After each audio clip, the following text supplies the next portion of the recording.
Indo Pacific অঞ্চল কি তবে এক রক্তক্ষয়ী মহাযুদ্ধের দ্বারপ্রান্তে? মার্কিন গোয়েন্দা নথির উপর ভিত্তি করে যে চাঞ্চল্যকর রিপোর্ট সামনে এসেছে তা পুরো বিশ্বের ঘুম উড়িয়ে দেওয়ার জন্য যথেষ্ট। তাইওয়ানকে কেন্দ্র করে যে কোনো মুহূর্তে জ্বলে উঠতে পারে বিশ্বযুদ্ধের লেলিহান শিখা। খবরের ভেতরের খবর বলছে, তাইওয়ানকে চারপাশ থেকে পিষে ফেলতে বেইজিং তার ক্ষেপণাস্ত্র উৎপাদন বাড়িয়ে দিয়েছে অভাবনীয় গতিতে। 2013 সালে প্রেসিডেন্ট শি জিনপিং যখন ক্ষমতা নেন, তখনকার তুলনায় আজ ক্ষেপণাস্ত্র তৈরিতে যুক্ত চীনা কোম্পানির সংখ্যা দ্বিগুণেরও বেশি। গত এক বছরে এই কোম্পানিগুলোর সম্মিলিত ব্যবসার পরিমাণ দাঁড়িয়েছে প্রায় 28 বিলিয়ন মার্কিন ডলার। চীনের এই আকাশ ছোঁয়া সমরাস্ত্রের পাহাড় নির্দেশ করছে তারা কেবল যুদ্ধের প্রস্তুতি নিচ্ছে না, বরং এক দীর্ঘমেয়াদী এবং বিধ্বংসী মহাযুদ্ধের ব্লুপ্রিন্ট চূড়ান্ত করে ফেলেছে।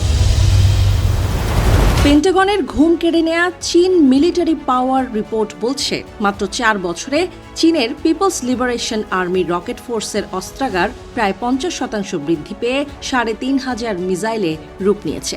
এখানেই শেষ নয়, উপগ্রহ চিত্রে দেখা গেছে গত 5 বছরে চীন তাদের ক্ষেপণাস্ত্র উৎপাদনকারী অন্তত 66% কারখানার আয়তন বিপুলভাবে সম্প্রসারিত করেছে।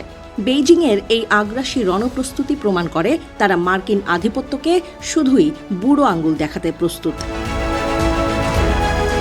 কি ঘটছে তাইওয়ানের ঠিক বিপরীতে চীনের পূর্ব উপকূলে?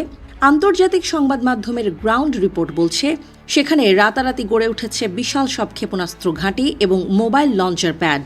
চীনা সেনারা এখন আর গোপন ঘাঁটিতে বসে নেই, তারা প্রকাশ্যে চাষের ক্ষেত, পাহাড়ের উপত্যকা, মহাসড়ক, এমনকি সমুদ্রের তীরবর্তী পাথুরে এলাকা থেকেও মিসাইল উৎক্ষেপণের মহড়া চালাচ্ছে। যুদ্ধ শুরু হলে এই মোবাইল ইউনিটগুলো আচমকা আঘাত হেনে পাহাড়ের গুহায় লুকিয়ে পড়বে, যা ট্র্যাক করা মার্কিন প্রযুক্তির পক্ষেও অসম্ভব হবে। বিশ্লেষকদের মতে, যুদ্ধ শুরু হলে প্রথম দিনেই তাইওয়ানের ওপর নেমে আসবে নরক। হাজার হাজার ballistic missile, cruise missile, drone আর রকেট আর্টিলারির ঝাঁক ঝাঁক গোলা ধুয়ে মুছে দেবে তাইওয়ানের আকাশ প্রতিরক্ষা ব্যবস্থা। রাডার স্টেশন, সামরিক কমান্ড সেন্টার এবং লজিস্টিক সাপ্লাই চেইনকে প্রথম কয়েক ঘন্টার মধ্যেই অচল করে দেওয়ার নিখুঁত ছক কষেছে বেইজিং। স্টিমসন রিপোর্টের এক হাড়হিম করা মডেলিংয়ে দেখা গেছে, চীনের DF-11 এবং DF-15 মিসাইলের আঘাতে মাত্র কয়েক মিনিটে ছিন্ন ভিন্ন হয়ে যাবে তাইওয়ানের সব যুদ্ধ বিমানের রানওয়ে। জিংজুয়ান খাং বিমান ঘাঁটির মতো সুরক্ষিত ঘাঁটিও মাত্র 5টি সফল মিসাইলের আঘাতে অকেজো হয়ে পড়বে। রানওয়েতে বড় বড় গর্ত তৈরি করে তাইওয়ানের অত্যাধুনিক ফাইটার জেটগুলোকে দিনের পর দিন, এমনকি মাসের পর মাস মাটিতেই বন্দি করে রাখা হবে, যেন তারা ডানা মেলার সুযোগই না পায়।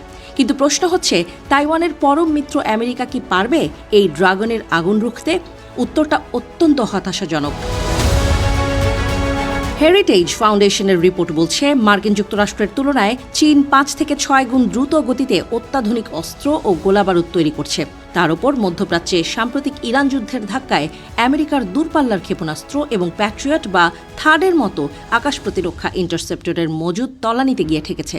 মার্কিন প্রতিরক্ষা বিশেষজ্ঞরা স্বীকার করছেন, টমাহক বা JSSM এর মতো ক্রুজ মিসাইলের ঘাটতি পূরণ করতে আমেরিকার সময় লাগবে আরও অন্তত 3 থেকে 4 বছর। সময় ফুরিয়ে আসছে ওয়াশিংটনের। একদিকে চীনের অপ্রতিরোধ্য এবং সীমাহীন শিল্প ক্ষমতা, অন্যদিকে আমেরিকার শূন্য হতে চলা অস্ত্রের গুদাম। ইন্দো প্যাসিফিকের এই দাবার বোর্ডে শেষ পর্যন্ত কার জয় হবে? কে টিকবে এই অতি তীব্র হাই ইন্টেন্সিটি মিসাইল যুদ্ধে?